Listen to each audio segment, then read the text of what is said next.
Polka. Chaque photo a son histoire.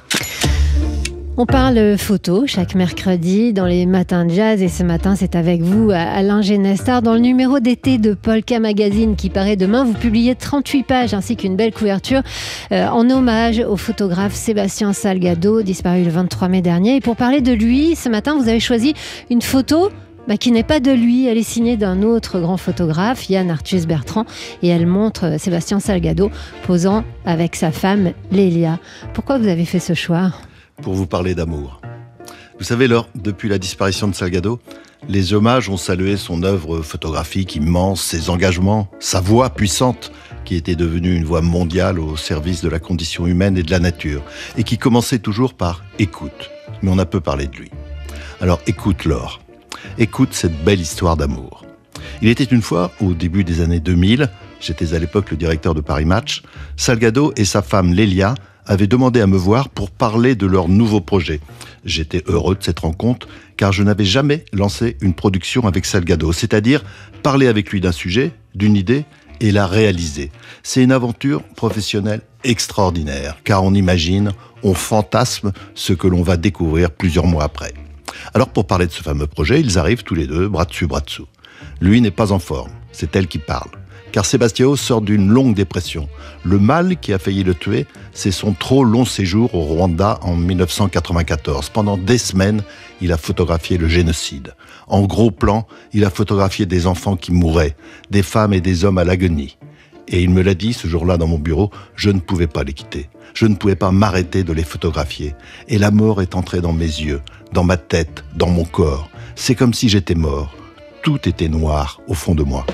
Et donc, c'est sa femme, Lélia, qui l'a sauvé. Oui. D'abord, Lélia a emmené son mari au Brésil, dans l'ancienne ferme de son père à l'abandon. Les terres étaient devenues arides par le manque d'eau et elle lui a dit « Maintenant, on va planter des arbres, car les arbres, c'est la vie. » Et ils ont planté à ce jour 3 millions d'arbres. Puis grâce à cette résurrection de la forêt, Salgado est revenu peu à peu à la vie. Il a repris ses appareils photo et ensemble avec sa femme, ils ont eu le projet qu'il venait me présenter. Ne plus photographier la douleur du monde, comme il l'avait fait pendant 30 ans, mais la beauté du monde, la pureté de la nature, l'authenticité des cultures de peuples préservés des ravages de la cupidité. Quand ils m'ont raconté leur projet, bêtement, je pensais que ça allait être ennuyeux. Et tous les deux, pendant 2 heures, m'ont convaincu. J'ai vu la passion dans leurs yeux. J'ai vu la puissance de leur engagement. Et j'ai vu la force magnifique de leur couple. Un homme plus une femme unis pour le meilleur. Ce projet, c'était Genesis, qui est devenu aujourd'hui l'exposition la plus vue au monde depuis l'invention de la photographie. Une œuvre, c'était son mot favori, phénoménale. Salgado disait qu'il avait fait beaucoup de reportages dans sa vie pour connaître le monde. Et que le plus important était son reportage à l'intérieur de lui-même. Mais il y a un grand reportage qu'il a commencé et qu'il n'a jamais terminé.